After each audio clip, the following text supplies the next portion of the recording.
नमस्कार, मैं हूं अमरीश कुमार। आज मैं आपको कॉन्स्टिट्यूशन के बारे में बताऊंगा कि 26 नवंबर को जो है हमारा कॉन्स्टिट्यूशन इम्प्लीमेंट किया गया। हमारे कॉन्स्टिट्यूशन की क्या क्या विशेषताएं हैं ये मैं आपको बताऊंगा। जो पॉलिटिकल साइंस पढ़ रहे हैं, लेकिन आज हम एक टॉपिक जो पढ़ेंगे वो स्पेशली आज हम लोग कॉन्स्टिट्यूशन के बारे में पढ़ेंगे। और कॉन्स्टिट्यूशन के बारे में इसलिए पढ़ेंगे क्योंकि 26 नवंबर आपको याद होगा, बहुत इंपॉर्टेंट दिन है हमारे लिए, राइट। कोई भी देश होता है जब वो आज़ाद होता है, जब उसको आज़ादी मिलती है तो अपना संविधान बनाता है वो, और कॉन्स्टिट्यूशन बना के उसमें एक नियम कानून तय करता है। तो हम ये जानने की कोशिश करेंगे कि हमारे जो कॉन्स्टिट्यूशन है, राइट, उसके उसको कैसे हमें व्यवहार में लाना चाहिए, कैसे हम उसको यूज करना चाहिए। क्योंकि हम लोग जो आप लोगों को जो एडमिनिस्ट्रेशन में जाना है, राइट, एडमिनिस्ट्रेशन में जाने के लिए आप लोग जो प्रिपरेशन कर रहे हैं, कॉन्स्टिट्यूशन आपको कैसे हेल्प करेगा, तो हम उसकी बारीकियों को समझने की कोशिश करेंगे और एक व्यवहारिक अप्रोच में इसको हम पढ़ेंगे। कॉन्स्टिट्यूशन डे, संविधान दिवस, ये हम लोग पढ़ रहे हैं। ये पॉलिटी का पार्ट भी है और पॉलिटिकल साइंस का पार्ट भी है। संविधान दिवस 26 नवंबर जो है ये हमारे लिए काफी महत्वपूर्ण है, ठीक, राइट। ये हमारे लिए डेट इंपॉर्टेंट है। हमारा जो संविधान है इसी दिन लागू हुआ था, एडॉप्टेड लिखो लिखा है। हम भारत के लोग जो हैं भारत के संविधान को 26 नवंबर 1949 को अंगीकृत। अब एक चीज ध्यान से सुनो कि हम लोग 26 जनवरी सेलिब्रेट करते हैं, अरे करते हैं। हम लोग 15 अगस्त सेलिब्रेट करते हैं, बिल्कुल करते हैं। हाँ।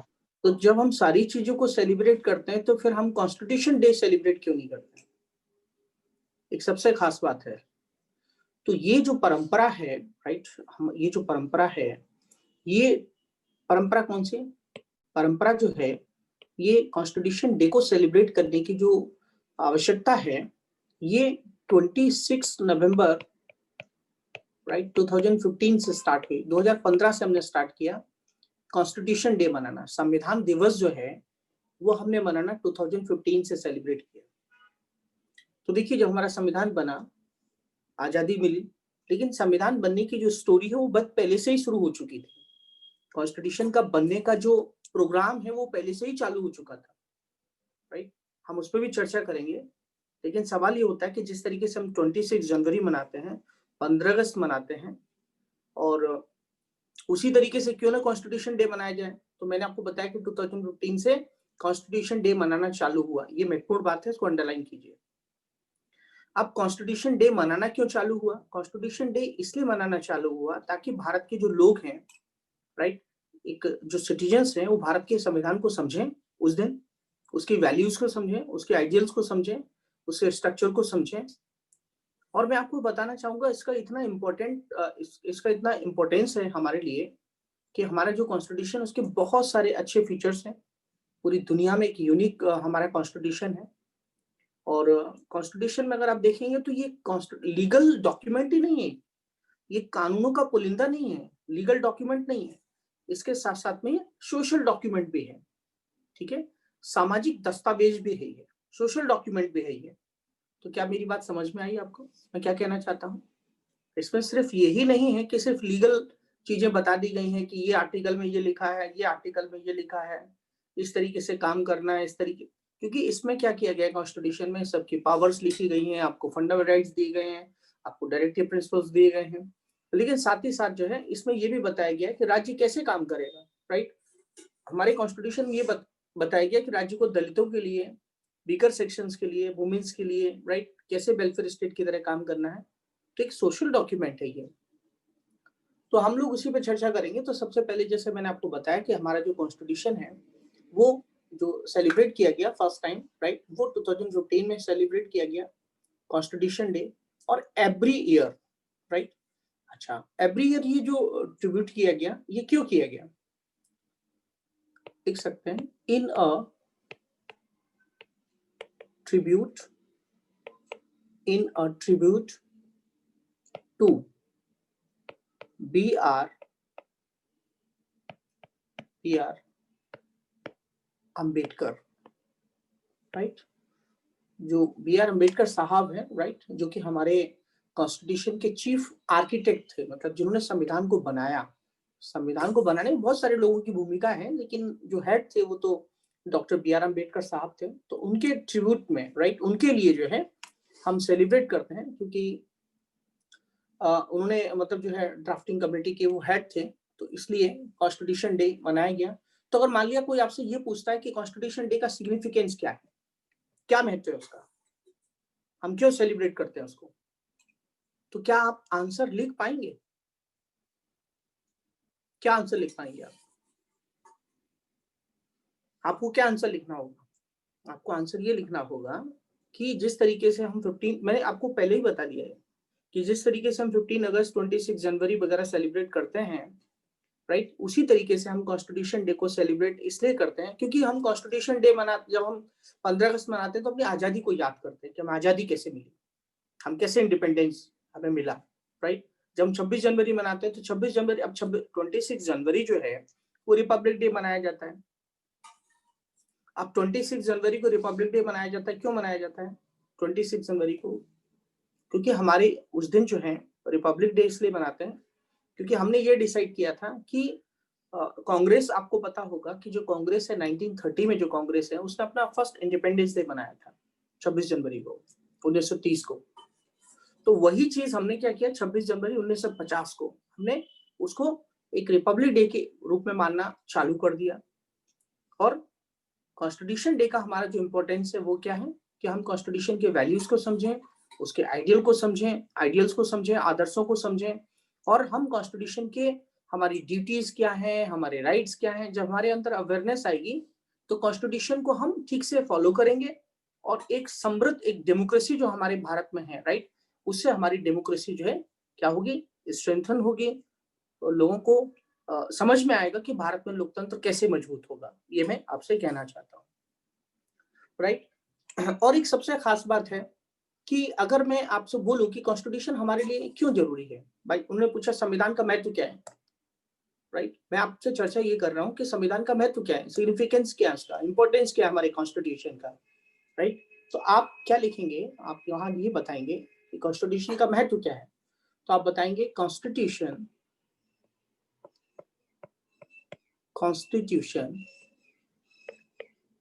is essentially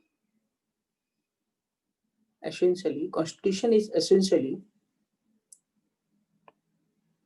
a body of fundamental principles,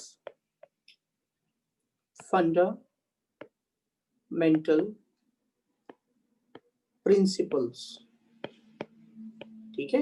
मतलब अगर कोई आपसे पूछता है कि संविधान क्या है, राइट, तो संविधान को आप बताएंगे थियोरेटिकली, राइट, थियोरेटिकली सिद्धांत में, आप ऐसे लिखेंगे थियोरेटिकली, राइट, सिद्धांत में।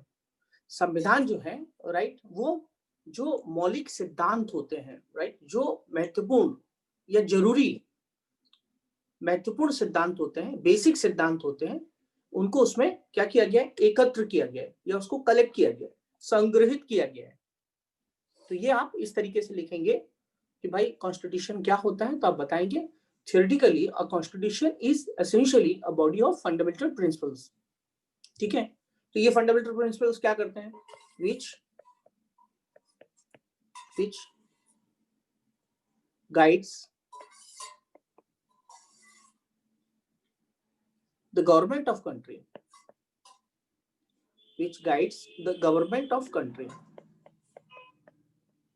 ऐसा लिखते चलिए आप लोग, कंट्री। जो फंडामेंटल प्रिंसिपल्स हैं वो क्या करते हैं, जो मौलिक सिद्धांत हैं वो सरकार को क्या करते हैं, निर्देशित करते हैं, दिशा निर्देश देते हैं। वो फंडामेंटल प्रिंसिपल्स सरकार को दिशा निर्देश देते हैं।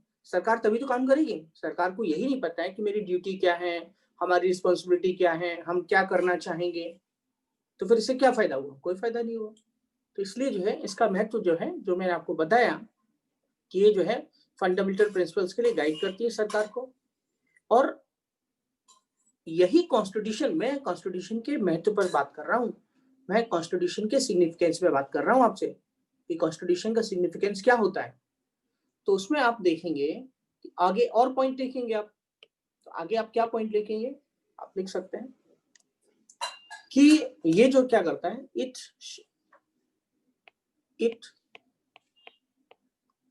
ensures rights, it ensures rights and dignity to its citizens. ठीक है, तो ये इसका महत्व है। ये क्या करता है, जो भारत के जो नागरिक हैं, राइट, उन नागरिकों के कर्तव्य, राइट, और उनकी जो गरिमा है, राइट, उनको सुरक्षित रखता है।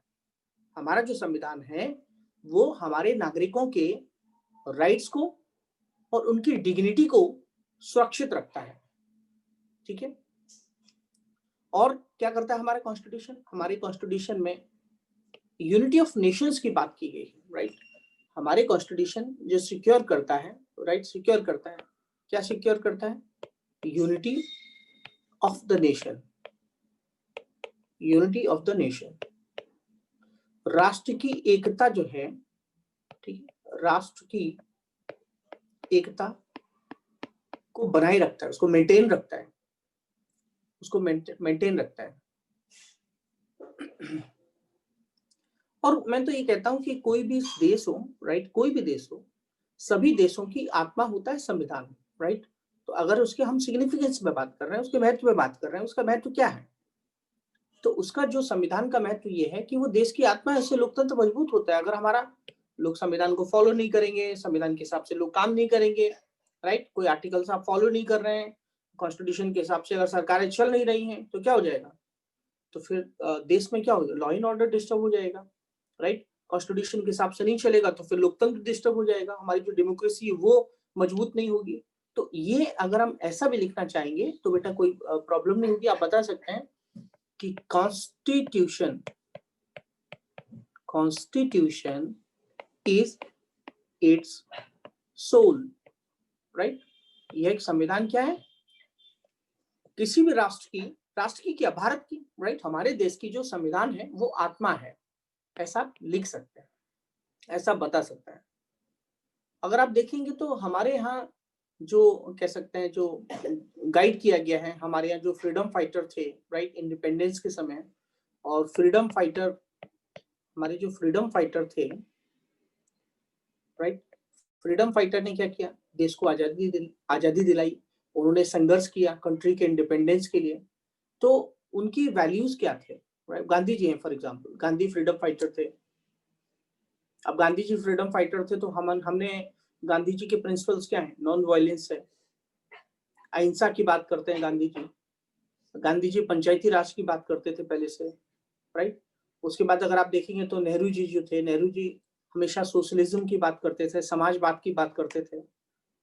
तो कहीं ना कहीं हमारे जो फ्रीडम फाइटर हैं, जो हमारे फ्रीडम फाइटर हैं, उनका जो विजन था कि आजादी के बाद देश कैसा होगा, राइट, देश के टारगेट्स क्या होंगे, उसकी आइडियोलॉजी क्या होगी, देश किस रास्ते पे चलेगा, ये कह सकते हैं उसी का एक कलेक्शन है, उनके आइडियोलॉजी का, कि वो जो चाहते थे उसका एक रिफ्लेक्शन है, राइट, उसका एक रिफ्लेक्शन समझते हो? वो रिफ्लेक्ट हो रहा है, कॉन्स्टिट्यूशन में रिफ्लेक्ट हो रहा है। जिस तरीके की society doctor B R Ambedkar साहब चाहते थे कि वुमेन्स को राइट्स मिले, सबको समानता मिले, तो देखिए राइट टू इक्वलिटी डाल दिया उन्होंने हमारे कॉन्स्टिट्यूशन। वो चाहते थे कि सब लोग समान रहे। बोलो बेटा, समानता की बात तो करते थे ना डॉक्टर बी आर अम्बेडकर, उन्होंने पूरे सोशल जस्टिस की बात की बेटा। तो उन्होंने कॉन्स्टिट्यूशन में क्या किया? कॉन्स्टिट्यूशन में वुमेन्स को राइट्स दे दी। देखिए डॉक्टर बी आर अम्बेडकर साहब को सिर्फ आप पेटेंट मत समझिए कि किसी खास वर्ग के विशेष के ये पेटेंट है, वही लोग उनकी बात करेंगे, ऐसा नहीं है। डॉक्टर बी आर अम्बेडकर साहब जो है उन्होंने सबके हित की बात की, सबके इंटरेस्ट की बात की। तो ये जो है आप ऐसा लिख सकते हैं कि जो फ्रीडम फाइटर है उनका जो रिफ्लेक्शन है वो हमें इसमें हमारे कॉन्स्टिट्यूशन में ठीक से दिखता है। और अगर हमारा कॉन्स्टिट्यूशन नहीं होगा तो क्या होगा कि जो हमारा डेमोक्रेटिक फैब्रिक है, राइट, आप लिख सकते हैं इसको, ये क्या काम करता है? प्रोटेक्शन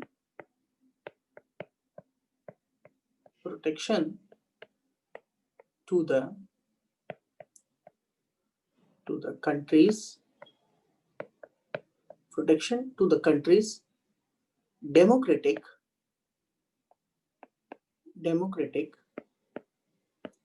fabric,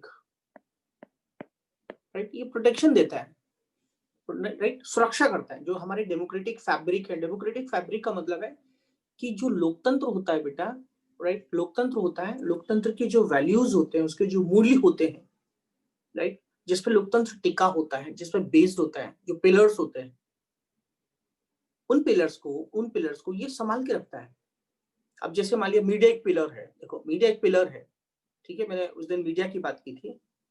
तो मीडिया को हमारे कॉन्स्टिट्यूशन में आर्टिकल 19 में क्या दिया गया? प्रोटेक्शन दिया गया। जुडिशरी है, वो भी एक पिलर है, तो जुडिशरी को पावर्स दी गई हैं, उसको इंडिपेंडेंट रखा गया है। कौन रखता है? Constitution, right. तो इस तरीके से आप देखो कि ये जो है हमारे जो कॉन्स्टिट्यूशन है वो कंट्रीज के जो डेमोक्रेटिक फैब्रिक है, राइट, उसका एक प्रोटेक्टर है या प्रोटेक्शन देता है। अब आप देखोगे कि एक चीज ध्यान रखना है बेटा कि आप सब लोगों को पता होना चाहिए, वैसे छोटी बात है, नॉर्मल सी बात है, सबको पता होगा कि हमारा जो कॉन्स्टिट्यूशन था वो 26 नवंबर को 1949 को हमने एडॉप्ट किया, अंगीकृत किया उसी दिन। और 26 नवंबर को हमने जब अपना कॉन्स्टिट्यूशन अडॉप्ट किया तो उसके जो प्रोविजंस हैं, right, a few of its provisions, right, a few of its provisions came into existence or came into effect। उसके कुछ प्रावधान जो हैं वो क्या हो गए? प्रभाव में आ गए। कुछ प्रावधान इमीडिएटली। ये पॉइंट रिपीट करेंगे एक बार प्लीज? हाँ बेटा। The Indian Constitution was adopted on November 26, 1949, and a few of its provisions, जैसे नागरिकता का प्रोविजन है, and a few of its provisions came into effect immediately। मैं आपसे ये कहना चाहता हूं कि हमारा जो संविधान है, राइट, वो लागू हुआ 26 नवंबर 1949 को। उसके कुछ प्रावधान जो हैं उसी दिन लागू कर दिए गए थे। उसके कुछ प्रावधान उसी दिन लागू कर, और के जो बचे हुए हैं, राइट, वो 26 जनवरी 1950 को लागू किए गए। Came and a few of its provisions came into immediately, and the rest जो बचे हुए हैं came into force on January 26, 1950। ठीक है।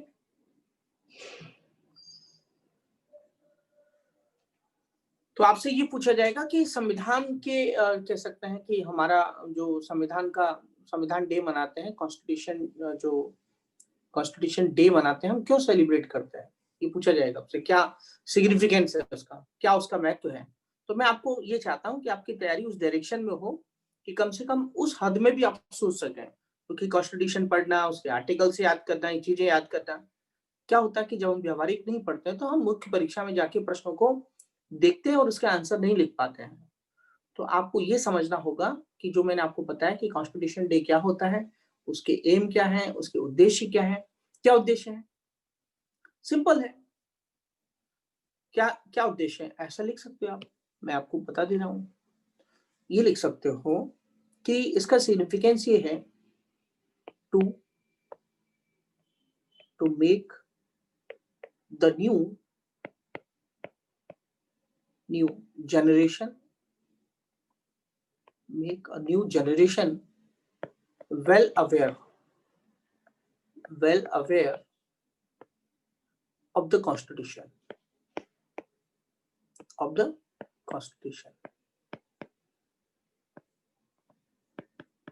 अगर कोई आपसे पूछता है कि बताइए भाई 26 नवंबर का महत्व क्या है, क्योंकि कल 26 नवंबर है, राइट, 26 नवंबर का क्या महत्व है, तो आप उनको बता सकते हैं कि भाई ये जो है, जो नई पीढ़ी है, राइट, वो संविधान के बारे में ठीक से समझ सके, संविधान का ज्ञान हो उनको ठीक से, उनको नॉलेज हो उसका ठीक से, ये उसका ऑब्जेक्ट है, राइट। आगे लिख सकते हैं, इसी में आप आगे लिखेंगे बेटा, इसी में आप आगे लिखेंगे and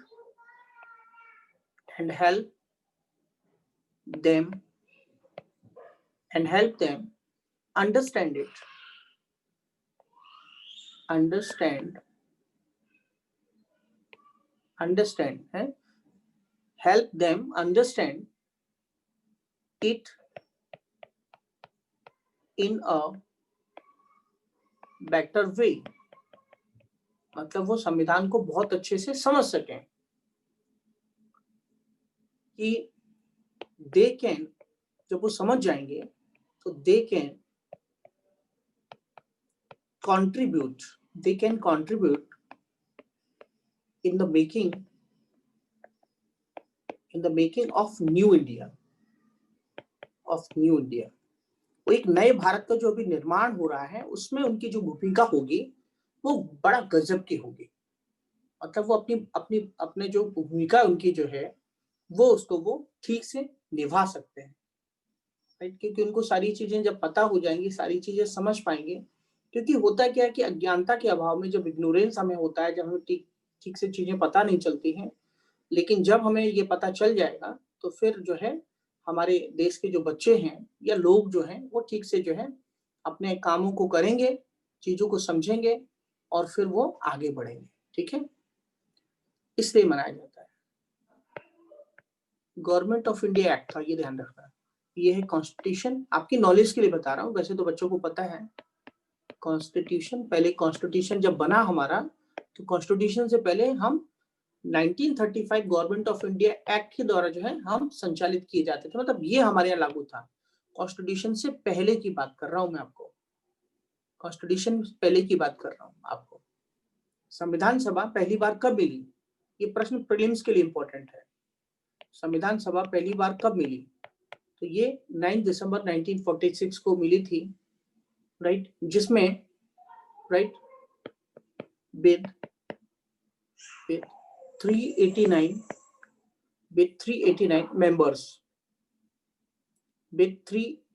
members। अब ये क्वेश्चन अक्सर पूछा जाता है, ये ध्यान रखना है, किसी भी एग्जाम में ये पूछा जाता है कि पहली बार जो संविधान सभा है कब मिली, कितने उसमें मेंबर थे, और एक चीज और पूछी जाती है, वो ये पूछी जाती है chosen bye indirect election by the members, तो ये भी पूछा जाता है प्रीलिम्स में हमेशा कि संविधान सभा का जो निर्माण हुआ है, संविधान सभा जो बनी है उसका इलेक्शन किस प्रकार से हुआ है, तो आपको ध्यान रखना है इनडायरेक्ट इलेक्शन हुआ है। इसको हम हिंदी में क्या बोलते हैं कि इसके संविधान सभा के जो सदस्य हैं उनको जो चुना गया वो अप्रत्यक्ष पद्धति के द्वारा चुना गया। भाई डायरेक्टली तो इलेक्शन हो नहीं सकते, तो उस समय ऐसी तो कंडीशन है नहीं, हर आदमी आके वोट तो डाल नहीं सकता था, तो इसलिए जो है इसको अप्रत्यक्ष पद्धति के द्वारा इसको चुना गया, indirect election by the members of the, आगे भी लिखेंगे, इसी को आगे भी लिखेंगे, of the provincial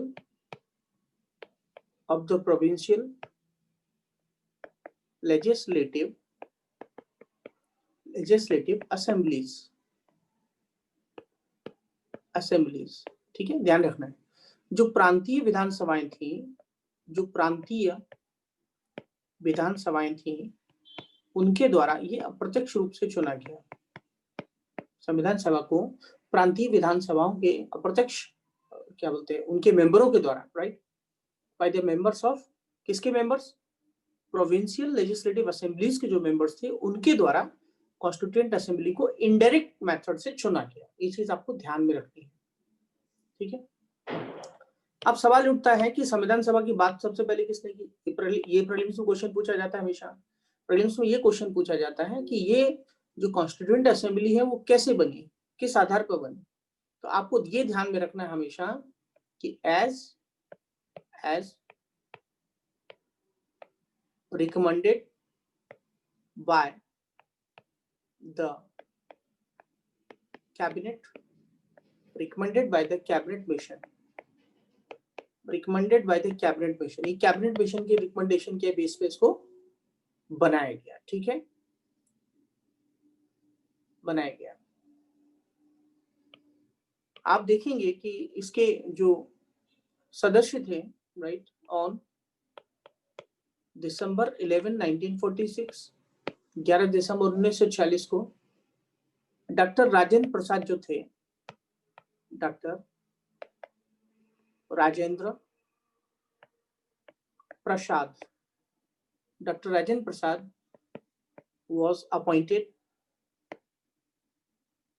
Dr. Rajendra Prasad was appointed as the president, ठीक है। तो डॉक्टर राजेंद्र प्रसाद जो है संविधान सभा के क्या थे, अध्यक्ष थे, right.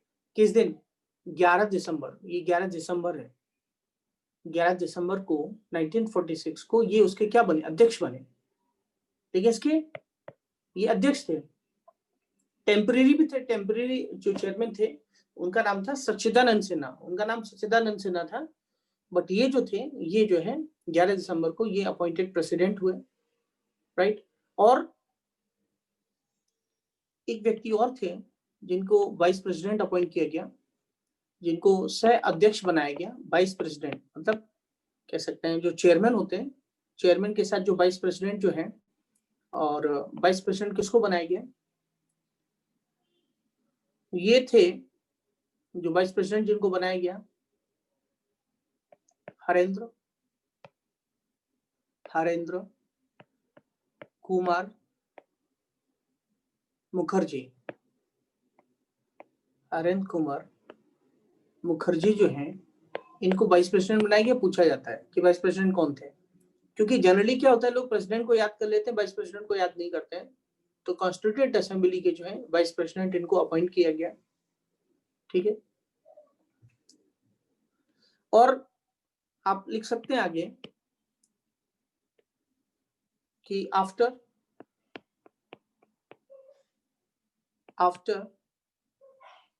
the partition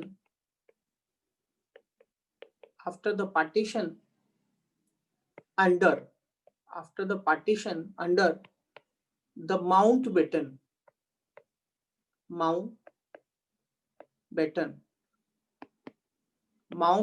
plan of June 3, 1947,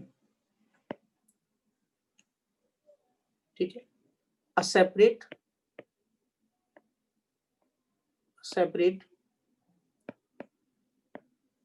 constituent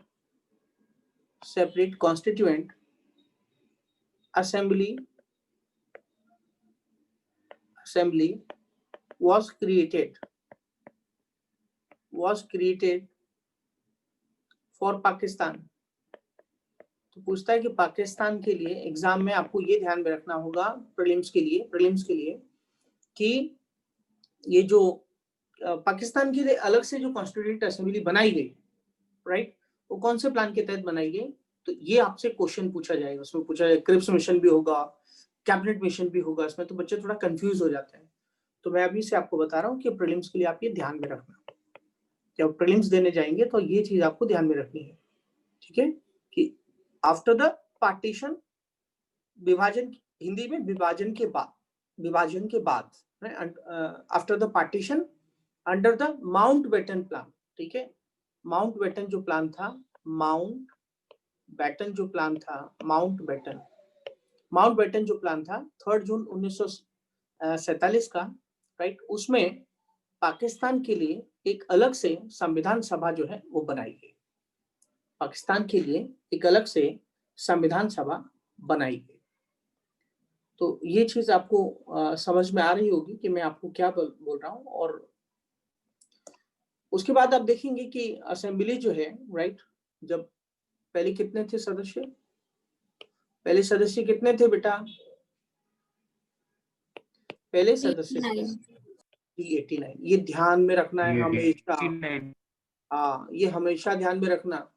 और पाकिस्तान की जब कॉन्स्टिट्यूएंट असेंबली बन गई तो फिर वो क्या हो गए, जो असेंबली में रिड्यूस होके हो गए, ये जो रिड्यूस हो गए, राइट, ये भी आपको ध्यान में रखना है, ये 299 रह गए फिर, ठीक है, 299, क्योंकि बाकी के उधर बढ़ गए थे, ठीक है। अब मैं आपको बताऊंगा कि हमारा जो कॉन्स्टिट्यूशन है कब फोर्स में आया, कब इम्प्लीमेंट हुआ। तो हमारा जो कॉन्स्टिट्यूशन है जो फोर्स में आया है वो 26 नवंबर, the constitution of India came into force on January 26, 1950।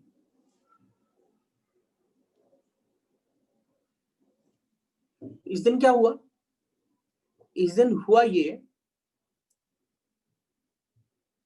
उस दिन हुआ ये कि जो हमारी कॉन्स्टिट्यूएंट असेंबली थी, ध्यान रखना है, कॉन्स्टिट्यूएंट जो असेंबली थी, ठीक है, कॉन्स्टिट्यूएंट जो असेंबली थी वो क्या हो गया, वो ट्रांसफर हो गई, राइट, वो कन्वर्ट हो गई, उसको ट्रांसफॉर्मिंग जो हुआ है वो हुआ है as a provisional parliament, provisional parliament, ठीक है। मतलब हमारे यहाँ की जो कह सकते हैं संविधान सभा जो है, हमारे यहाँ की जो संविधान सभा है, राइट, वो क्या हो गई, वो हमारी अस्थाई संसद के रूप में, अस्थाई संसद के रूप में परिवर्तित हो गई। ये चीज आप ध्यान रखिएगा, राइट। और इस तरीके से जो है काम, फिर न्यू पार्लियामेंट के क्या हुए, इलेक्शन हुए, फिर नई जो पार्लियामेंट आई, नई पार्लियामेंट जो आई है, ये भी आप ध्यान रखिएगा, नई पार्लियामेंट जो आई है, नई पार्लियामेंट आई वो 1952 में आई है। नई पार्लियामेंट जो है वो 1952 में आई है।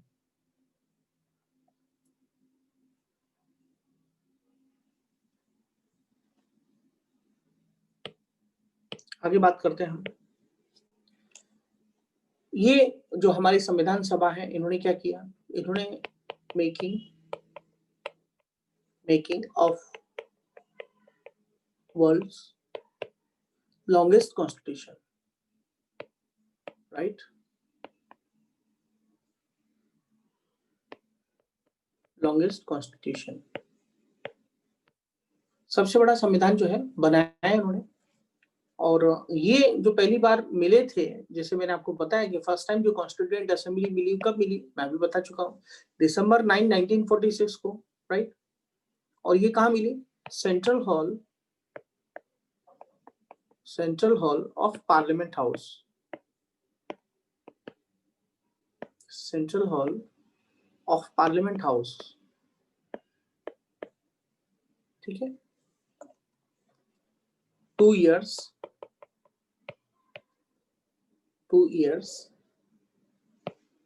11 months, ठीक है। और डेज कितने बेटा, 18 days, ठीक है, 18 दिन में हमारा जो है संविधान बनके तैयार हो गया। तो इतना लंबा समय क्यों लगा भाई, इतनी क्या जरूरत पड़ गई हमारे संविधान में, क्योंकि हमने अपने कॉन्स्टिट्यूशन के लिए 60 कॉन्स्टिट्यूशन की स्टडी की है। समझ लो आप, अपना हमारा जो कॉन्स्टिट्यूशन बना है तो 60 कॉन्स्टिट्यूशन जो है वो हमने पहले पढ़े हैं, राइट, 60 संविधान हमने पहले पढ़े हैं। और 60 संविधानों के कह सकते हैं हमने सेशन, उनको देखा, उनको समझा कि क्या क्या चीजें कहाँ कहाँ पे अच्छी हैं और कौन कौन सी चीजें अच्छी हैं, उसके बेसिस पे हमारे संविधान में जो है बात आगे बढ़ी।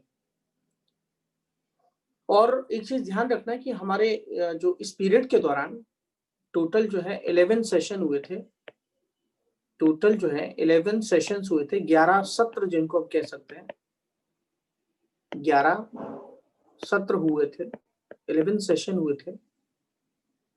और जो कि 165 डेज, अगर मैं बात करूंगा तो 165 डेज पे जो है सेशन हुए थे।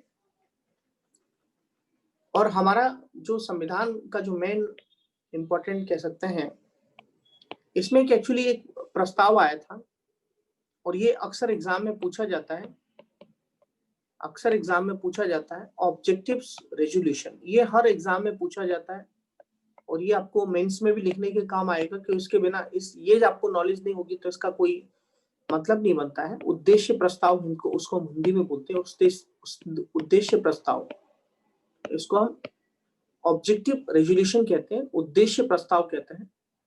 और ये जो उद्देश्य प्रस्ताव है ये पंडित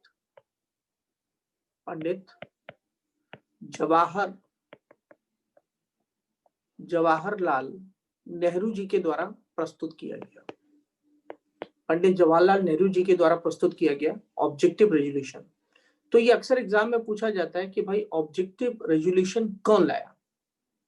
तो ऑब्जेक्टिव रेजोल्यूशन जो है, राइट, ऑब्जेक्टिव रेजोल्यूशन जो है वो जवाहरलाल नेहरू जी लाए हैं। और ये हमारा जो कॉन्स्टिट्यूशन है ऑब्जेक्टिव रेजोल्यूशन का, राइट, ये पेश जो किया गया 22 जनवरी 1947 को, 22 जनवरी 1947 को।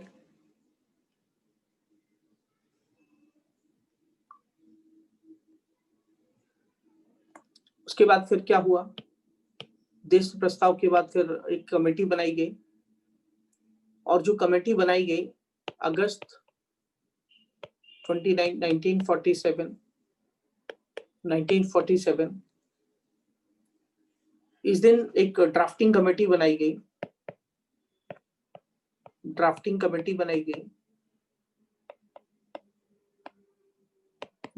Committee headed by B R. Ambedkar साहब, जैसे कि आप सब लोगों को पता है, राइट। बी.आर. अम्बेडकर साहब इसके जो है क्या बने, चेयरमैन बने। इसके लिए to prepare a draft constitution for India, constitution के ड्राफ्ट तैयार करने के लिए जो है ये डॉक्टर बी.आर. अम्बेडकर साहब तय किया गया उनको। और 4 जनवरी, ये जनवरी है, 4 जनवरी 1948 को, राइट, पहला ड्राफ्ट उन्होंने तैयार किया। On January 4 1948 the first draft was ready, right. और उसके बाद फिर कई बार जो है उसमें अमेंडमेंट किए गए, संशोधन किए गए, राइट। कई बार जो है चर्चा का विषय बना, राइट, कि हमारा कॉन्स्टिट्यूशन में पार्लियामेंट्री सिस्टम होना चाहिए, प्रेसिडेंशियल सिस्टम होना चाहिए, फेडरल सिस्टम होना चाहिए, यूनिटरी सिस्टम होना चाहिए। कई बार इन चीजों पे जो है बातचीतें चली और लास्ट में जो है कह सकते हैं कि इस जो कॉन्स्टिट्यूशन जो बना था हमारा, जब फाइनल बन के तैयार हुआ तो इसमें 284 मेंबर्स, सदस्य जो थे उन्होंने साइन किए थे इस पे, 284 मेंबर्स ने साइन किए थे इस पे।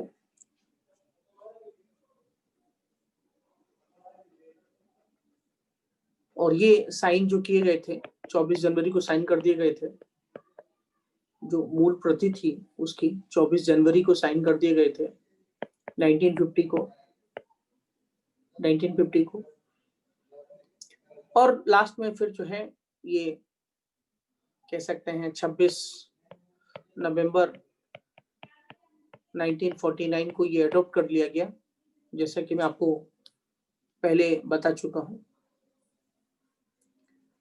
और एक चीज मैं आपको बता देता हूं कि हमारा जो कॉन्स्टिट्यूशन है, राइट, इसकी एक सबसे खास बात ये है, ये एक हैंड रिटन कॉन्स्टिट्यूशन है। ये सबसे खास बात है कि हैंड रिटन डॉक्यूमेंट है, ठीक है। हैंड रिटन डॉक्यूमेंट का मतलब क्या है? हैंड रिटन का मतलब है ये लिखित दस्तावेज है, लिखित, ये जो है ये लिखित दस्तावेज है, लिखित दस्तावेज है, हैंड रिटन डॉक्यूमेंट है ये।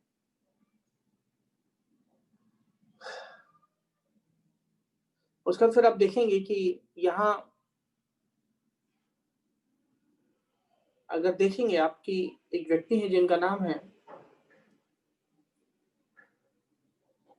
एक व्यक्ति है जिनका नाम है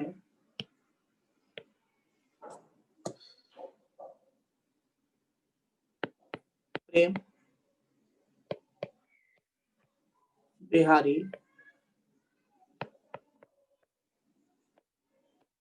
रायजादा जो है, Raizada, right, prepared the English version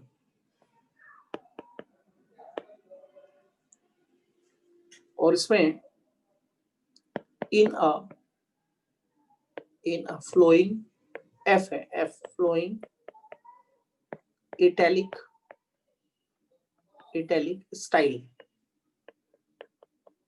ठीक है। रायजादा साहब जो थे, राइट, ठीक है, इन्होंने जो है इंग्लिश वर्जन को तैयार किया था, इटैलिक स्टाइल में।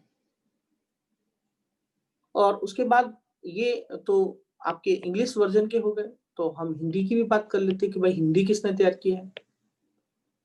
हिंदी की अगर हम बात करेंगे कि जो इसका हिंदी वर्जन है वो है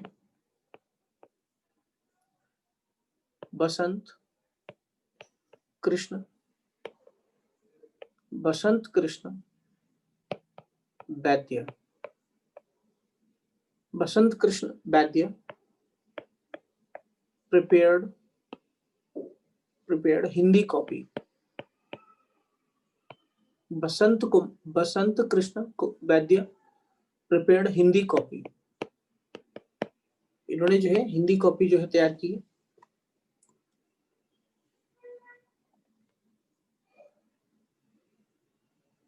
तो इस तरीके से आप देखेंगे कि किस तरीके से हमारे कॉन्स्टिट्यूशन को तैयार किया गया और किस तरीके से ये डॉक्यूमेंट है। पहली बार जब इसका कॉपीज तैयार की गई तो पहली बार इसमें 1000 कॉपी को तैयार किया गया, जो मतलब प्रिंट किया गया, उसका जो प्रिंट किया गया था वो 1000 कॉपीज का प्रिंट किया गया था। और आपको पता है कि हमारा जो कॉन्स्टिट्यूशन है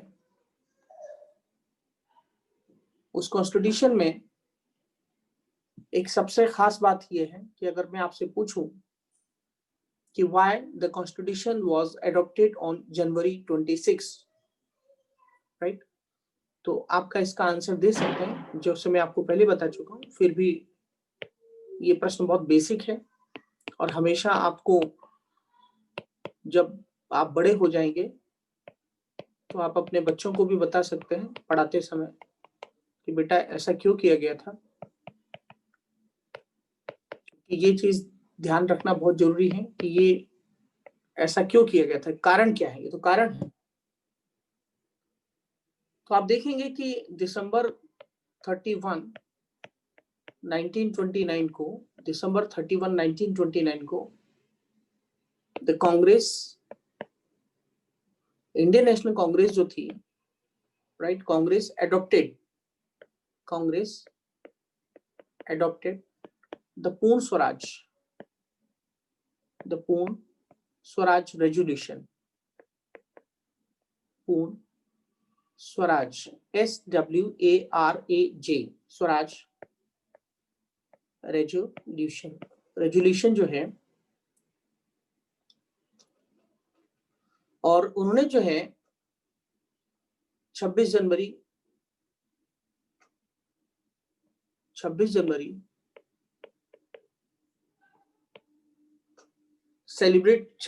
मतलब 26 जनवरी जो है 1930 की बात कर रहा हूँ, 1930 को पहली बार जो है क्या मनाया गया, पूर्ण स्वाधीनता दिवस मनाया गया था, राइट। तो हमने सोचा क्यों ना उसी दिन जो है, right, so that's why it was decided that the constitution would, right, come into force on January 26, 1950। इसका सीधा आंसर यही है कि उस दिन कांग्रेस ने क्या किया था, उस दिन कांग्रेस ने जो है स्वाधीनता, first independence day celebrated, right, first independence day celebrated by the Congress, right? That's why, right, we adopted our constitution on January 26. ठीक है। अभी मैं आपको बताना चाहूंगा कि हमारा जो कॉन्स्टिट्यूशन है, राइट, जो हमने अडॉप्ट किया है 2020 में उसकी जो एनिवर्सरी जो है सेलिब्रेट करेंगे, वो 71, ठीक है, वो जो है एक सेकेंड है, ये जो है 70वीं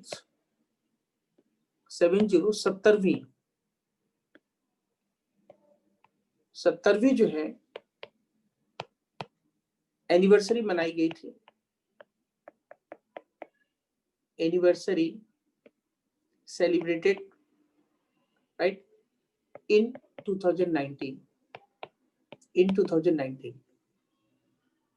तो अभी कौन सी बनाई जाएगी? 71 जो है, राइट, ये मनाई जाएगी। तो 71वां जो है मनाया जाएगा अभी 2020 में, और 70वां कब मनाया गया? ये 2019 में मनाया गया था। तो ये आपको ध्यान में रखना है। और हमारा जो कॉन्स्टिट्यूशन है, उस कॉन्स्टिट्यूशन में एक सबसे खास बात है कि जो प्रेम्बल है, प्रेम्बल को हम पढ़ते हैं, प्रस्तावना जो है, जिसको हम प्रस्तावना कहते हैं, प्रस्तावना जो कहते हैं, प्रस्तावना को हम 11 बजे पढ़ते हैं, 11 AM पर।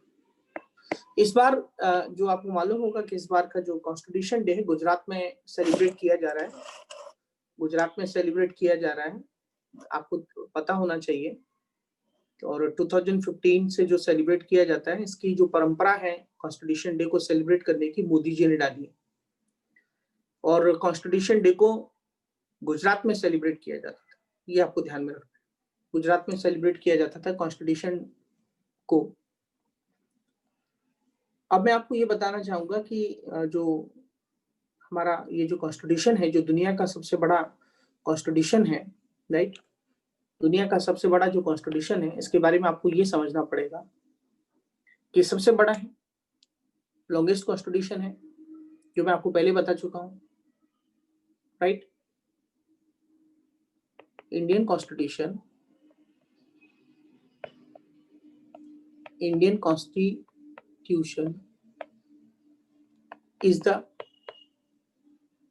is the longest for any sovereign country.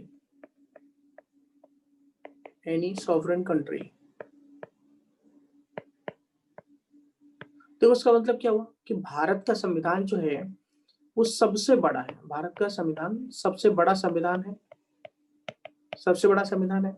किसी भी, ठीक है, जो संप्रभुत्व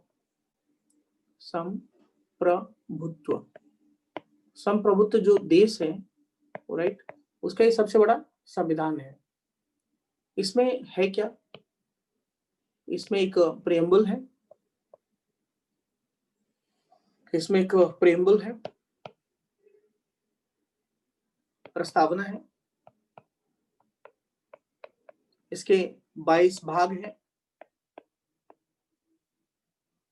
उसके बाद 395 आर्टिकल्स हैं, 395 आर्टिकल्स हैं। और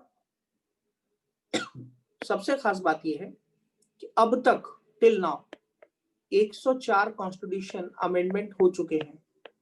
ये ध्यान रखना है, अब तक हमारे संविधान में 104 संविधान संशोधन हो चुके हैं। अब तक हमारे कॉन्स्टिट्यूशन में 104 संविधान संशोधन हो चुके हैं। कभी कभी आपसे कॉन्स्टिट्यूशन मेंस एग्जामिनेशन में या फिर कहीं ऐसे वगैरह में कहीं भी आपको लिखने के लिए आएगा, तो आपको ये बताना होगा, ये थोड़ा प्रीलिम्स और मेंस दोनों के पॉइंट ऑफ व्यू से है। अभी तक का जो हेडिंग मैं बता रहा था, ये थोड़ा प्रीलिम्स ओरिएंटेड था, जो हम फैक्चुअल चीजें आपको लिखा रहे थे, राइट। अब हम बात कर लेते हैं, वुमेन्स की बात कर लेते हैं कि संविधान में वुमेन एम्पावरमेंट था या नहीं था। तो इंडियन कॉन्स्टिट्यूशन जो फॉर्म हुआ है, राइट, और उसमें एक सबसे खास बात ये ध्यान रखना है कि जितने भी संविधान बनाए गए उसमें बेसिक्स जो राइट्स थे उनको डिनाइड किया गया, बेसिक राइट्स जो होते हैं। लेकिन भारत में देखेंगे आपने फंडामेंटल राइट स्टार्टिंग में रख दिए गए, लिख दिए गए। और आपको ध्यान में रखना है कि 15 वुमेन जो थी, 15 महिलाएं थी वो इसमें शामिल थी। तो इससे समझ में आता है कि कहीं ना कहीं वुमेन्स पार्टिसिपेशन भी इसमें था। प्रीलिम्स के पॉइंट ऑफ व्यू से थोड़ा आपको ध्यान में रखना है, वो ये ध्यान में रखना है कि सरोजनी नायडू जी थी, ठीक है। राजकुमारी अमृत कौर थी, राजकुमारी अमृत कौर थी इसमें। उसके बाद हंसाबेन थी इसमें, हंसाबेन HANSABEN, हंसाबेन। जीवराज मेहता, ठीक है। उसके बाद फिर आप देखेंगे सुचेता कृपलानी जो थी, सुचेता कृपलानी थी इसमें। उसके बाद जी दुर्गा बाई थी इसमें। तो ये जो चीजें हैं मैंने वुमेन एम्पावरमेंट की बात भी आपके सामने रखी है। उसके बाद मैं अभी आपको एक क्लास के बाद मैं आपको एक फोटो भेजूंगा, राइट। फिर भी मैं आपको थोड़ा सा समझा देना चाहता हूं कि इसमें प्रीलिम्स ओरिएंटेड कुछ चीजें बहुत ज्यादा एग्जाम में पूछी जाती हैं। उसमें कौन कौन सी कमेटीज थी वो पूछी जाती हैं। कमेटीज कौन कौन सी थी, अभी मेंस में भी आएंगे, मेंस में क्या क्या चीजें इसके लिए महत्वपूर्ण है। तो जो कॉन्स्टिट्यूएंट असेंबली की जो कमेटीज हैं, इसमें कुल कितनी कमेटी बनी, तो इसका ध्यान रखना है 17। ये काफी आपको ध्यान में रखना है कि 17 सेपरेट कमेटीज, 17 सेपरेट कमेटीज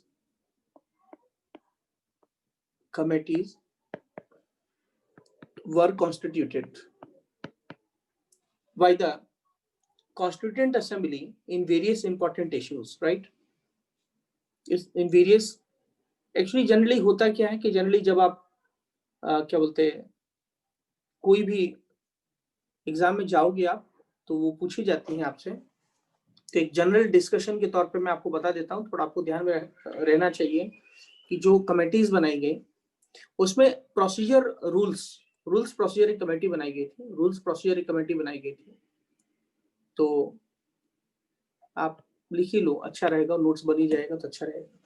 तो आप लिख सकते हैं कमेटी, मैं शॉर्ट में लिखूंगा, ठीक है। Committee on the rules of procedure, ठीक है। प्रोसीजर, रूल्स ऑफ प्रोसीजर का मतलब होता है नियम समिति। नियम समिति जो है, इसके अध्यक्ष जो थे चेयरमैन, ठीक है। इसके जो अध्यक्ष थे चेयरमैन, वो कौन थे, राजेंद्र प्रसाद। ये कमेटी के नाम पूछे जाते हैं एग्जाम में। अब ऐसे क्वेश्चन आना बंद हो गए हैं जिसमें डायरेक्टली पूछा जाए इस कमेटी के अध्यक्ष कौन थे, ऐसे क्वेश्चन आना बंद हो गए हैं। लेकिन हमारे समझदारी के लिए कि हमें कोई ऐसी चीज ना हो जो हमें ना आए, ठीक है। उसके बाद फिर एक ऐसी कमेटी थी, मतलब राजेंद्र प्रसाद साहब किस किस कमेटी के अध्यक्ष थे, एक तो नियम समिति थी, उसके बाद स्टीयरिंग कमेटी थी, उसके अध्यक्ष थे ये, ठीक है। कमेटी जोड़ते जाना आप साथ में। उसके बाद उसको हिंदी में क्या कहते हैं एक बार देख लेना। उसके बाद फाइनेंस एंड स्टाफ कमेटी, इसके भी अध्यक्ष वही थे, finance and staff committee, steering committee. Rules committee के अध्यक्ष भी डॉक्टर राजेंद्र प्रसाद थे। उसका देखेंगे एक कमेटी जो थी, ठीक है, एक कमेटी जो थी order of business committee, order of business committee. Order of business committee जो थी उसके अध्यक्ष थे K M Munshi. Order of business committee के अध्यक्ष थे के एम मुंशी। MU है ये, MU, के एम मुंशी। अच्छा, डॉक्टर राजेंद्र प्रसाद के साथ एक बात और थी, वो एक और कमेटी के अध्यक्ष थे, वो थे, मैं डॉक्टर राजेंद्र प्रसाद की बात कर रहा हूँ यहाँ पे, डॉक्टर राजेंद्र प्रसाद की बात कर रहा हूँ यहाँ पे, स्पेशली ध्यान रखना। तो वो कमेटी क्या थी? वो कमेटी थी एडॉक। ठीक है, एडॉक हम क्या बोलते हैं हिंदी में? तरदर्ज कमेटी। ठीक है, committee on the national flag, on the national flag. तो नेशनल फ्लैग पर जो, राष्ट्रीय ध्वज पर जो तदर्थ समिति थी, राष्ट्रीय ध्वज पर तदर्थ समिति जो थी उसके अध्यक्ष थे डॉक्टर राजेंद्र प्रसाद। ठीक है, डॉक्टर राजेंद्र प्रसाद। इस प्रकार से क्रेडेंशियल कमेटी थी, क्रेडेंशियल कमेटी के जो अध्यक्ष थे वो थे अल्लादी, DI है ये, अल्लादी कृष्णा स्वामी, अल्लादी कृष्णा स्वामी अय्यर। अल्लादी कृष्णा स्वामी अय्यर जो थे ये इसके अध्यक्ष थे। ठीक है, उसके बाद एक कमेटी थी, लिखते चलना आप साथ में। तो ये जो मैंने आपको क्रेडेंशियल कमेटी जो मैंने आपको बताई है, उसके बाद एक कमेटी थी उसका नाम था हाउस कमेटी। उसके बाद कमेटी थी जिसका नाम था हाउस कमेटी। तो हाउस कमेटी के जो अध्यक्ष थे वो थे पट्टाभी सीतारमैया, पट्टाभी। ठीक है, पट्टाभी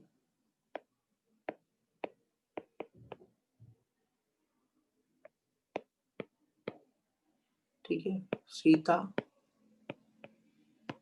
और रमैया, पट्टाभी सीतारमैया थे। एक थी कमेटी जिसका नाम था committee on the functions of the constituent assembly. एक कमेटी और थी, वो थी committee on the functions of the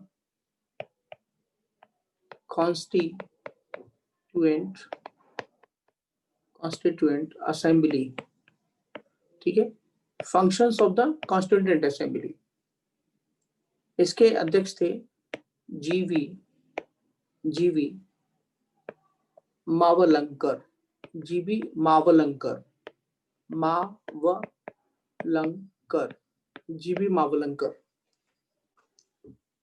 ठीक है, उसके बाद फिर आप ध्यान रखना एक स्टेट कमेटी बनाई गई थी, स्टेट्स कमेटी। ये इंपॉर्टेंट है, स्टेट्स कमेटी। जनरली आपको ये ध्यान में रखना है कि स्टेट कमेटी जब भी आपसे पूछी जाएगी एग्जाम में तो उसमें ज्यादातर ऑप्शन किसका रहेगा? सरदार वल्लभ भाई पटेल का। तो आप जनरली बच्चे उसी को टिक कर देते हैं। तो ये इंपॉर्टेंट है, इसलिए ध्यान रखना है क्योंकि कंफ्यूजन है इसमें। इसके जो अध्यक्ष थे वो जेल नेहरू साहब थे। इसके जो अध्यक्ष थे वो नेहरू साहब थे। ठीक है, स्टेट्स कमेटी। पहले वाला पॉइंट बताएंगे एक बार, कमेटी ऑन फंक्शंस ऑफ। हाँ, committee on the functions of constituent assembly, committee on the functions of the constituent assembly, जीवी मावलंकर, जीवी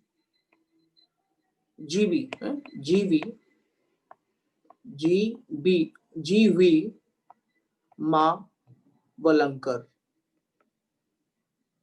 ठीक है, जीवी मावलंकर। तो ये स्टेट कमेटी थी। स्टेट मतलब कह सकते हैं प्रांत, उसको हम हिंदी में प्रांत लिख सकते हैं।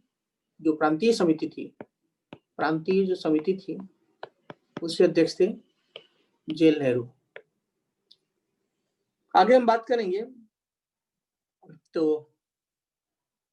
एक कमेटी बनाई गई थी, वो बनाई गई थी एडवाइजरी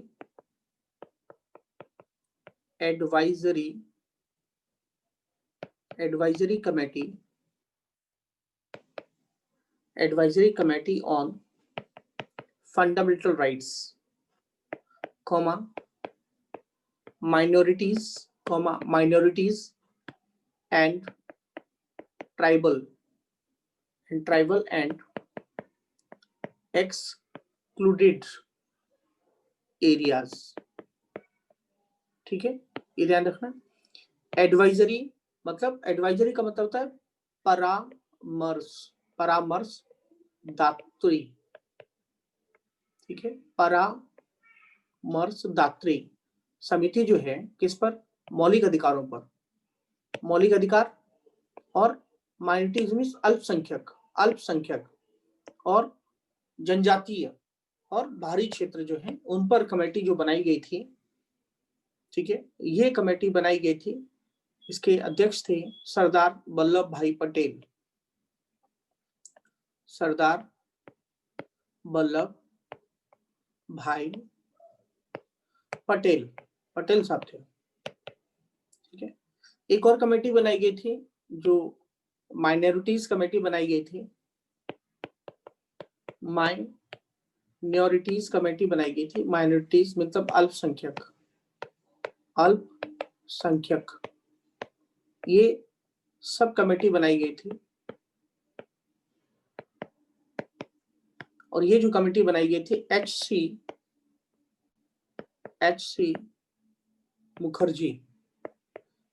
मुखर्जी जो है ये उसके अध्यक्ष थे। उसके बाद एक कमेटी बनाई गई थी, उसके बाद एक कमेटी दूसरी बनाई गई थी, वो फंडामेंटल राइट्स पर बनाई गई थी। लेकिन फंडामेंटल राइट्स पर पहले भी मैं कमेटी बता चुका हूं आपको, तो यहाँ आपको कंफ्यूज नहीं होना है। Fundamental rights sub committee, fundamental rights sub committee, इसके जो अध्यक्ष थे वो जेबी कृपलानी साहब थे। जेबी कृपलानी साहब थे।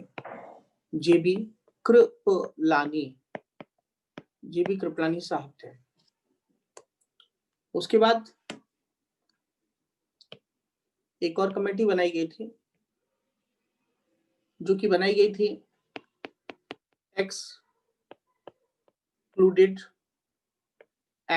excluded and partially excluded areas। excluded mean बाहरी क्षेत्र, बाहरी है, बाहरी। ठीक है, उसके बाद पार्शली मीन्स आंशिक। ठीक है, आंशिक, तो बाहरी, आंशिक, बाहरी क्षेत्र, बाहरी, आंशिक, बाहरी क्षेत्र। ऐसी कमेटी जो समिति बनाई गई थी वो बनाई गई थी एवी ठक्कर।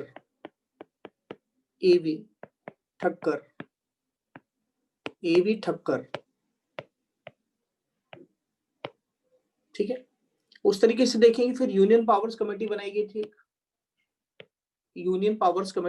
थी, अब आप सोचोगे कि सर ये आप इतना लिखा तो दे रहे, मेरे को याद कैसे होगा ये, राइट? इतना कैसे? बेटा ये जब आप बार बार प्रैक्टिस करोगे ना तो आपको ऑटोमेटिकली याद हो जाएगा। आपको अपने आप ये सब चीजें जो है खुद ब खुद आपके सामने आंसर आएगा कि नहीं यार इसके अध्यक्ष तो यही थे।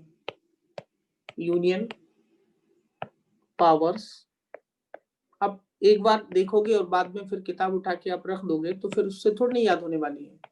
जब आप बार बार प्रैक्टिस करोगे ना प्रीलिम्स का, तब आपको ये याद हो जाएंगे। इसके नेहरू साहब थे, जवाहरलाल नेहरू। ठीक है, उसके जवाहरलाल नेहरू एक और कमेटी के अध्यक्ष थे। यूनियन पावर कमेटी थी, यूनियन कॉन्स्टिट्यूशन कमेटी भी थी, यूनियन कॉन्स्टिट्यूशन कमेटी भी थी। ठीक है, और सबसे लास्ट में एक कमेटी थी जिसका नाम था ड्राफ्टिंग कमेटी। अब ड्राफ्टिंग कमेटी के अध्यक्ष कौन थे ये तो आपको वैसे भी पता है, राइट? तो इस तरीके से मैंने आपको चीजें समझाई हैं, बताई हैं कि हम लोगों ने किस तरीके से कॉन्स्टिट्यूशन को यूएन कॉन्स्टिट्यूशन कमेटी के अध्यक्ष कौन थे? नेहरू जी, जवाहरलाल नेहरू। और यूएन पावर के भी? जी हाँ। Okay sir. ठीक है, तो आप देखेंगे कि हमने क्या डिफरेंस, हमने क्या ऐसी कौन कौन सी चीजें हैं हमने जो की, व्हाट मेक्स डिफरेंट। ठीक है, सवाल ये है कि व्हाट मेक्स इट डिफरेंट। तो हमने अलग क्या किया? अलग हमने ये किया है, तो पहली बात ये है कि हमने भारत में सबसे खास बात की है कि हमने, अगर कोई आपसे पूछे कि भारत के संविधान में ऐसा क्या हमने अलग किया, तो आप बता सकते हैं equality for all. Equality for all, बेटा ये सोचने की बात है, लिखना जरूर है, इंपॉर्टेंट है मेंस के लिए, मेंस के लिए, निबंध के लिए, राइट। इक्वलिटी फॉर ऑल, समानता की बात की हमने सबके लिए। और हमने क्या की, हमने सभी लोगों को क्या दिए, फंडामेंटल राइट्स दिए, फंडामेंटल राइट्स दिए। और हमने जो बैकवर्ड क्लासेस होते हैं, डिप्राइव्ड क्लासेस होते हैं, उनको कोई दिक्कत ना हो, राइट, इसलिए हमने फंडामेंटल राइट्स दिए, ताकि उनके जो सेफगार्ड्स हैं वो इंटरेस्ट मतलब जो है वो सेफगार्ड्स हो सके, सुरक्षित रह सके। एक चीज आप ध्यान रखो बेटा, समझने वाली बात ये है कि भारत में रूल ऑफ लॉ है, कानून का शासन है, मतलब कानून के शासन के द्वारा ही, रूल ऑफ लॉ का मतलब क्या होता है? रूल ऑफ लॉ का मतलब होता है कि इंग्लैंड का राजा और रानी, राइट, जो भी है वो कानून से ऊपर नहीं है, राइट। रूल ऑफ लॉ हमने कहां से लिया? इंग्लैंड से लिया है। तो हमारे यहाँ राष्ट्रपति जी हैं, प्रधानमंत्री जी हैं, उन सबको कानून के द्वारा ही चलना होगा, जो हमारे कॉन्स्टिट्यूशन में लिखा है। कुछ समझ में आ रहा है आप लोगों को? हमारे कॉन्स्टिट्यूशन में क्या लिखा है? हमारे कॉन्स्टिट्यूशन में ये लिखा हुआ है कि पार्लियामेंट के बीच में 6 मंथ से ज्यादा का गैप नहीं होना चाहिए उसके सेशन में, ऐसा लिखा हुआ है। लेकिन पार्लियामेंट के सेशन आपको पता है कोविड-19 के कारण ऐसा नहीं सेशन नहीं हुआ है, सेशन हुआ है, फिर भी हुआ है। हाँ, सोशल डिस्टेंसिंग को मेंटेन किया गया, अलग बात है, लेकिन पता चला 6 महीने से तो हो ही नहीं रहा कुछ, ऐसा नहीं हो सकता है। कॉन्स्टिट्यूशन के रूल्स और रेगुलेशंस को फॉलो करना पड़ेगा। तो सोचिए कितना डिफरेंस है इसमें, मतलब हम लोगों ने किस तरीके से। और मैं आपको बताना चाहूंगा कि हमारा जो कॉन्स्टिट्यूशन है, हमारे कॉन्स्टिट्यूशन इतना फ्लेक्सिबल है, राइट, उसमें इतनी फ्लेक्सिबिलिटी है कि आप देखेंगे कि हमारा कॉन्स्टिट्यूशन लचीला है, और लचीला होने के कारण अब तक हमारे कॉन्स्टिट्यूशन में 104 कॉन्स्टिट्यूशन अमेंडमेंट हो चुके हैं अब तक। और इतने सारे अमेंडमेंट हो जाना ये बताता है, ये दिखाता है कि हमारा कॉन्स्टिट्यूशन कितना फ्लेक्सिबल है। हमारा कॉन्स्टिट्यूशन कॉन्स्टिट्यूशन नहीं है, राइट। हमारा जो कॉन्स्टिट्यूशन है, अगर मैं आपको बताऊं तो ये है इंडियाज होली बुक। ये भारत का धर्म ग्रंथ है, राइट, ये भारत का धर्म ग्रंथ है। जैसे आप राखी का त्योहार मनाते हैं, ईद मनाते हैं, सेलिब्रेट करते हैं आप डिफरेंट डिफरेंट चीजों को, उसी तरीके से कॉन्स्टिट्यूशन डे जो है वो भी सेलिब्रेट करने का उसका जो एक इम्पोर्टेंस है बहुत अलग है। और मैं आपको इसीलिए पढ़ाया ताकि आप चीजों को समझ सकें कि हम कॉन्स्टिट्यूशन डे जो सेलिब्रेट करने जा रहे हैं, राइट, उस क्यों सेलिब्रेट करने जा रहे हैं, ऐसी कौन कौन सी चीजें हैं जो हमारे सेलिब्रेट करने से जो है क्या फर्क पड़ेगा, ये हम समझा चुके हैं आपको। और जैसा कि मैंने आपको बताया कि हमने अपने कॉन्स्टिट्यूशन को इतना अच्छा चॉइस किया है, इतना अच्छा सिलेक्शन किया है। और हमने हमारे कॉन्स्टिट्यूशन को तैयार करने से पहले हमने 60 कॉन्स्टिट्यूशन की स्टडी की, और जो भी अच्छा से अच्छा हो सकता था, राइट। देखिए, दुनिया में जब कॉन्स्टिट्यूशन बने तो लोगों को राइट्स नहीं दिए गए। भारत का संविधान एक ऐसा संविधान है कि जैसे संविधान बना वैसे ही हमें अपने सिटीजन्स को राइट्स दे दिए, ये खास बात है। इवन लोग वुमेन्स को राइट्स नहीं देते थे, महिलाओं को उस लायक ही नहीं समझते थे। लेकिन भारत के संविधान में जैसे ही कॉन्स्टिट्यूशन बना तो कॉन्स्टिट्यूशन में प्रोविजन क्या कर दिया गया, हमने कॉन्स्टिट्यूशन में प्रोविजन कर दिया गया कि भाई महिलाओं को भी बेसिक राइट्स होंगे। और हमने आप देख लीजिए कि हमने जो जो चीजें हमें लगता था अच्छी है हमारे कॉन्स्टिट्यूशन में, राइट, जो डिफरेंट कॉन्स्टिट्यूशन में अच्छी है उन सबको हमने क्या किया, ले लिया। और अगर हम बेसिक स्ट्रक्चर की बात करेंगे, राइट, अगर हमारा जो कॉन्स्टिट्यूशन का बेसिक स्ट्रक्चर है, अब बेसिक स्ट्रक्चर को बेटा उससे मत लिंक कर देना कि बेसिक स्ट्रक्चर के कॉन्सेप्ट्स को, वो कॉन्सेप्ट अलग है, उसकी बात मत करना है यहाँ पे। बेसिक ढांचा जो है हमारे संविधान का, राइट, वो हमने कहाँ से लिया, वो हमने गवर्नमेंट ऑफ इंडिया एक्ट से लिया है। जो बेसिक ढांचा है हमारे कॉन्स्टिट्यूशन का, वो हमने गवर्नमेंट ऑफ इंडिया एक्ट 1935 से लिया है। 1935 से हमने बेसिक ढांचा लिया है कॉन्स्टिट्यूशन का। अगर आप देखोगे तो हमने जो है प्रियम्बल कहाँ से लिया है, हमने प्रियम्बल जो है यूएसए से लिया है। यूएसए, वहां के कॉन्स्टिट्यूशन में लिखा रहता है be the people of America, ऐसा लिखा रहता है, be the people of America. Bharat के संविधान में अगर आप देखोगे, भारत के संविधान में भी ऐसा ही लिखा हुआ है। इंडिया का जो कॉन्स्टिट्यूशन है, इंडिया के कॉन्स्टिट्यूशन में भी वही लिखा है, क्या, be the people of India. वहां लिखा है be the people of USA, ऐसा लिखा हुआ है। तो ये जो प्रोविजन है हमने, राइट, आप देख सकते हैं हमने जो जो खास चीजें थी, राइट, जो हमें जहां से लेनी थी हमने ली, और हमने अपने कॉन्स्टिट्यूशन को बहुत अच्छा बनाया। हमने अपने ब्रिटेन का जो कॉन्स्टिट्यूशन है, अगर हम ब्रिटेन की बात करेंगे तो ब्रिटेन का जो कॉन्स्टिट्यूशन है वहां से हमने क्या लिया, पार्लियामेंट्री सिस्टम ले लिया। जो संसदीय व्यवस्था है, जो संसदीय व्यवस्था है हमने यहाँ से ले ली। हमने फंडामेंटल राइट्स कहाँ से ले ली, हमने फंडामेंटल राइट्स अपने यूएसए से ले लिए, राइट। फिर आपको मालूम होगा कि हमने फंडामेंटल राइट्स के साथ साथ जो है हमने जो फेडरल सिस्टम है, जो भारतीय संघवाद है, फेडरल सिस्टम है, और फेडरल सिस्टम हमने जो है कहाँ से लिया, यूएसए से ले लिया, ठीक है। लेकिन हमारा जो सेंट्रल है वो ज्यादा मजबूत है, तो हमारा जो फेडरलिज्म का जो झुकाव है, जो फेडरलिज्म तो हमने यूएसए से लिया है, लेकिन हमारा यूनियन स्ट्रॉन्ग है, ये हमने कहाँ से लिया है, ये हमने कनाडा से लिया है, आपको मालूम होगा, ये हमने कनाडा से लिया है। हमने आयरलैंड से क्या ले लिया है, हमने आयरलैंड से अपने कॉन्स्टिट्यूशन में डीपीएसपी ले लिया, directive principle of state policy ले ली हमने, ठीक है। हमने कह सकते हैं साउथ अफ्रीका से क्या ले लिया, हमने साउथ अफ्रीका से अमेंडमेंट प्रोसीजर ले लिया। अमेंडमेंट प्रोसीजर जो है संविधान में संशोधन की जो प्रक्रिया है वो हमने कहाँ से ली, अमेंडमेंट प्रोसीजर साउथ अफ्रीका से ले लिया। संविधान में संशोधन की प्रक्रिया हमने साउथ अफ्रीका से ली, राइट। हमने फ्रांस से क्या लिया, हमने फ्रांस से रिपब्लिक सिस्टम जो है, गणतंत्र जिसको हम बोलते हैं, रिपब्लिक सिस्टम जो है, राइट, जो गणतंत्र है हमारा, वो हमने कहाँ से लिया, वो हमने फ्रांस से ले लिया, ठीक है। ऑस्ट्रेलिया से हमने क्या ले लिया, ऑस्ट्रेलिया से हमने क्या ले लिया, ऑस्ट्रेलिया से हमने कॉन्करेंट लिस्ट ले ली, समवर्ती सूची, कॉन्करेंट लिस्ट, समवर्ती सूची जो है हमने ऑस्ट्रेलिया से ले लिया। उसके बाद फिर हमने रशिया से क्या लिया, रशिया का मतलब क्या है, यूएसएसआर, मेन रशिया तो है, तो उससे हमने क्या लिया, 5 ईयर प्लान जो है, पंचवर्षीय योजनाएं हमने कहाँ से लिया, न्यूज इन जिसको हम प्लानिंग कहते हैं, वो हमने रशिया से लिया, राइट। जर्मनी से हमने क्या लिया, जर्मनी से अगर हम जर्मनी की बात करेंगे, ठीक है, अगर हम जर्मनी की बात करेंगे तो इमरजेंसी प्रोविजन, इमरजेंसी प्रोविजन हमने वहां से ले लिया, ठीक है।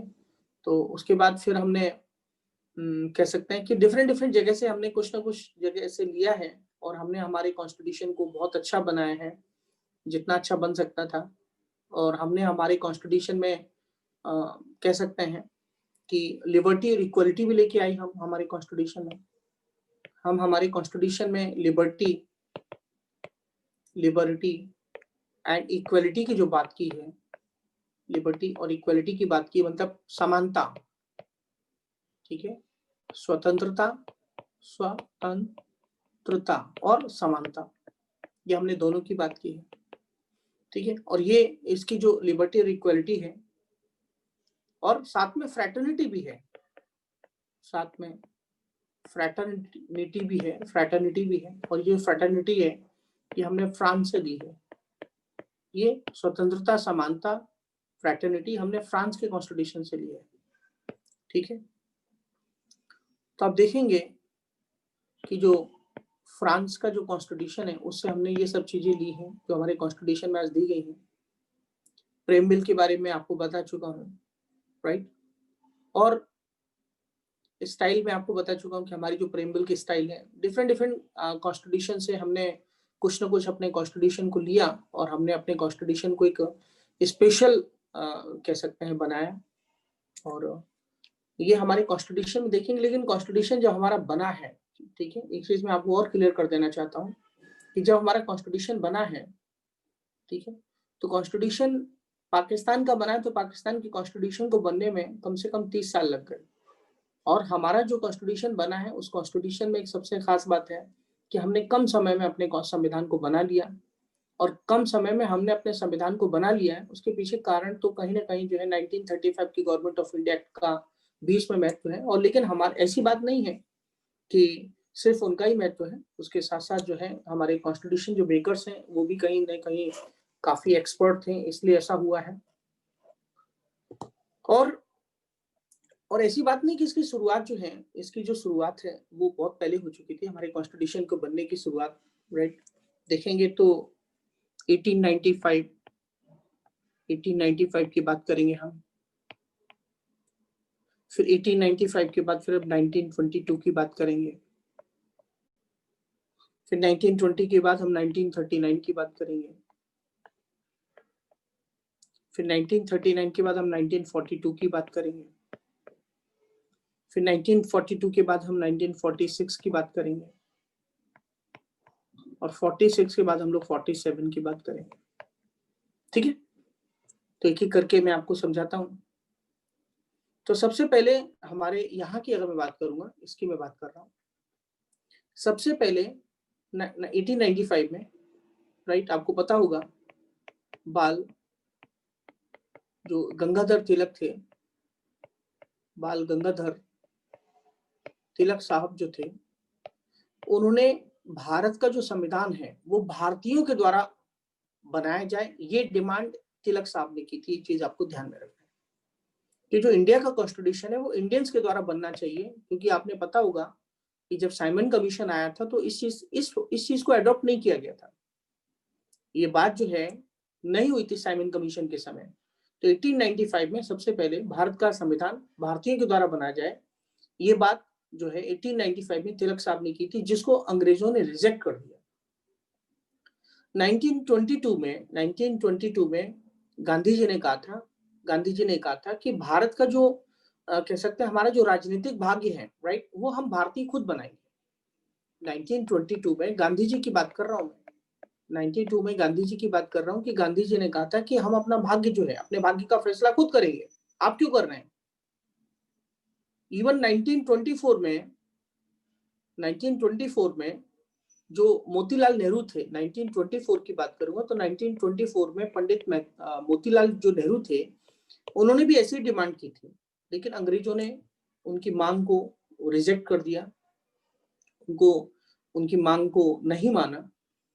फिर उसके बाद आपको पता होगा कि 1939 में इंडियन नेशनल कांग्रेस का सेशन हुआ था, आईएनसी का सेशन हुआ था, भारतीय राष्ट्रीय कांग्रेस का, और जिसमें बताया गया था कि अगर हम, मतलब 1939 में कांग्रेस अधिवेशन में एक प्रपोजल पास किया गया था जिसमें कहा गया था कि स्वतंत्र देश के संविधान के निर्माण के लिए संविधान सभा ही एकमात्र उपाय है। मतलब अगर हमें एक इंडिपेंडेंट कंट्री चाहिए तो कॉन्स्टिट्यूशन जो होना चाहिए उसके लिए एक संविधान सभा बननी चाहिए। ऐसा 1939 के कांग्रेस के सेशन में डिसाइड किया गया था, कांग्रेस का जो सेशन हुआ था। और आपको जैसा कि पता होगा कि जब सेकेंड वर्ल्ड वॉर चल रहा था, द्वितीय विश्व युद्ध चल रहा था, तो अंग्रेजों की हालत उतनी अच्छी नहीं थी। पूरी दुनिया की तरफ से उनके ऊपर दबाव पड़ रहा था कि भारत को वो आजाद कर दें किसी भी तरीके से। अगर वो आजाद नहीं करेंगे तो उनकी परेशानी बढ़ जाएगी, और भारतीयों की मदद के लिए भी उनके लिए जरूरी था। और 1940 में ब्रिटिश सरकार ने मान भी लिया था इस मांग को कि ठीक है भाई, ऐसा है कि आपका संविधान आप ही बनाएंगे। फिर आपको पता है कि 1942 में क्रिप्स मिशन जो है ने अपनी रिपोर्ट दी थी, और क्रिप्स मिशन की रिपोर्ट में ही बताया गया था, ये 1942 को आप ध्यान में रखना है कि 1942 में क्रिप्स मिशन ने अपनी रिपोर्ट रिकमेंडेशन दी थी जिसमें कहा गया था कि भारत में निर्वाचित संविधान सभा का गठन किया जाएगा जो भारत का संविधान सभा की बात करेगी। तो अगर मैं आपसे ये पूछूं कि बताइए भाई ऐसी कौन सी कमेटी थी, राइट, ऐसा कौन सा कमीशन था जिसने अपने रिकमेंडेशन में एक कॉन्स्टिट्यूएंट असेंबली की बात की थी, एक संविधान सभा की बात की थी जो भारत के संविधान तैयार करेगी। और ये इलेक्टेड कॉन्स्टिट्यूएंट असेंबली की इन्होंने बात की थी, ये आपको ध्यान में रखना है। ये इन्होंने इलेक्टेड कॉन्स्टिट्यूएंट असेंबली की बात की थी 1942 में कि भारत में निर्वाचित संविधान सभा होगी और वो भारत के लिए संविधान बनाएगी, ऐसा बताया गया था।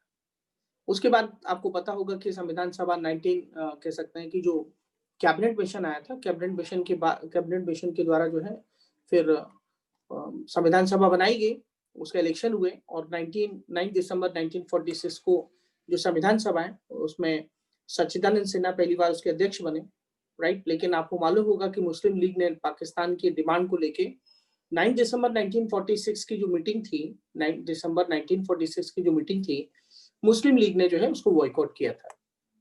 उसके बाद फिर 11 दिसंबर 1946 को संविधान सभा की जो बैठक हुई थी उसमें डॉक्टर राजेंद्र प्रसाद को उसका चेयरमैन चुना गया था और वो संविधान के निर्माण तक जो है बिल्कुल उसके अध्यक्ष बने रहे और उन्होंने पूरी तरीके से अपना जो है कह सकते हैं काम निपटाया। और भारत का संविधान अगर आप देखोगे तो भारत का संविधान कैसे अलग है, हमारे यहाँ फ्लेक्सिबल कॉन्स्टिट्यूशन है, रिजिड कॉन्स्टिट्यूशन है, भारत में फेडरलिज्म है, सिंगल सिटीजनशिप है, संविधान में संशोधन हो रहे हैं, डीपीएसपी है, फंडामेंटल ड्यूटीज है। तो आपसे ये कहना चाहूंगा कि आपने पूरा लेक्चर सुना तो लेक्चर में आपने ये सुना होगा कि चाहे कोई नागरिक हो या कोई बच्चा हो, राइट, कई सिटीजन हो या कोई बच्चा हो या फिर उसके साथ एडमिनिस्ट्रेशन में कोई हो, तो उनको संविधान के हिसाब से ही आगे बढ़ना चाहिए। कॉन्स्टिट्यूशन क्या कहता है, राइट। संविधान 2015 से जो हम लोग सेलिब्रेट कर रहे हैं कॉन्स्टिट्यूशन डे, राइट, उसमें हमें ये नहीं सोचना है, हमें ये सोचना है कि डाइवर्सिटी भारत में बहुत ज्यादा है और इतनी डाइवर्सिटी में हम लोग को बांधने के लिए, राइट, हम लोग जो एक साथ जुड़े हुए हैं आज, मैं अभी कमेंट्री पे आ रहा हूँ और ये आपके मेंस एग्जामिनेशन के लिए काफी महत्वपूर्ण है, जिसको हमें समझना है कि हमारे कॉन्स्टिट्यूशन में ही वो ताकत है, वो स्ट्रेंथ है कि पूरे भारत को वो एक जोड़ के रखी हुई है। और मुझे ऐसा लगता है कि एक संविधान सेलिब्रेशन हम लोग जो करेंगे कल, राइट, ये सेलिब्रेट करेंगे, इस पे सेमिनार होना चाहिए, डिबेट होना चाहिए, कंपटीशन होना चाहिए बच्चों के बीच में, बच्चों को बोलना चाहिए निबंध लिखिए आप, राइट। तो फिर बच्चे के प्रति जो उनकी जो अवेयरनेस है वो काफी बढ़ेगी। तो पहली बात है कि संविधान सभा जो कॉन्स्टिट्यूशन डे है, राइट, वो संविधान में क्या ताकत है, राइट, ये हमें बताता है। कॉन्स्टिट्यूशन डे उस दिन हमें ये बताता है कि हमारी कॉन्स्टिट्यूशन में क्या ताकत है, क्या स्ट्रेंथ है। तो क्या ताकत है कि उसमें इस तरीके के पहलू हैं, उस तरीके के आर्टिकल्स हैं, उस तरीके से दस्तावेज है, डॉक्यूमेंट है कि जो भारत की यूनिटी और इंटीग्रिटी को मेंटेन रखता है, आज तक वो कंटिन्यू चल रहा है। और जैसे मैंने आपको पहले ही बता चुका हूँ कि हमारा जो ये कॉन्स्टिट्यूशन है ये लीगल नहीं, सोशल डॉक्यूमेंट भी है। संविधान जो है इसमें हम बोलते हैं कौन सा आर्टिकल है, कौन से आर्टिकल हमको पढ़ना पड़ेगा, राइट, सर कौन कौन से आर्टिकल पढ़ने हैं, सारे आर्टिकल्स पढ़ने हैं क्या, तो ये दस्तावेज है, इसमें आर्टिकल्स हैं। इन आर्टिकल्स में ये लिखा है कि हमें क्या करना चाहिए, हमें क्या नहीं करना चाहिए, कहाँ प्रॉब्लम है, क्या हमें काम करना है, सरकार कैसे चलेगी, गवर्नमेंट के रूल्स क्या हैं, राइट, संसद कैसे चलनी चाहिए। तो इसलिए ये एक लीगल डॉक्यूमेंट ही नहीं है, वेलफेयर स्टेट की बात की गई है,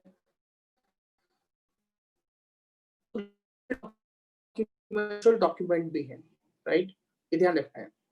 एक व्यक्ति थे, आपको पता होना चाहिए, व्यक्ति थे जिनका नाम है ग्रानविल ऑस्टिन। ये आपके पॉलिटिकल साइंस में आप लिख सकते हैं, मेंस में कहीं। ग्रानविल ऑस्टिन एक व्यक्ति थे जिन्होंने कहा था कि ये एक सोशल डॉक्यूमेंट है, इनके द्वारा ही कहा गया था ये एक सोशल डॉक्यूमेंट है। सोशल डॉक्यूमेंट का मतलब होता है सामाजिक दस्तावेज, ये इनके द्वारा कहा गया था, ये आपको ध्यान में रखना है, सामाजिक दस्तावेज, ठीक है, इन्हीं के द्वारा कहा गया था।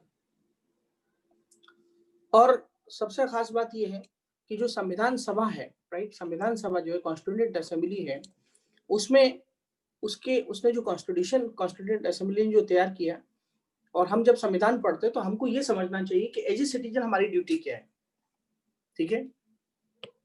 कॉन्स्टिट्यूशन को पढ़ के उसमें क्या हमारे कॉन्स्टिट्यूशन में क्या लिखा रहता है? ड्यूटीज ऑफ गवर्नर्स लिखा रहता है कॉन्स्टिट्यूशन में, ड्यूटीज ऑफ गवर्नर्स, राज्यपाल के कर्तव्य, राइट। उसके बाद उसमें क्या लिखा रहता है?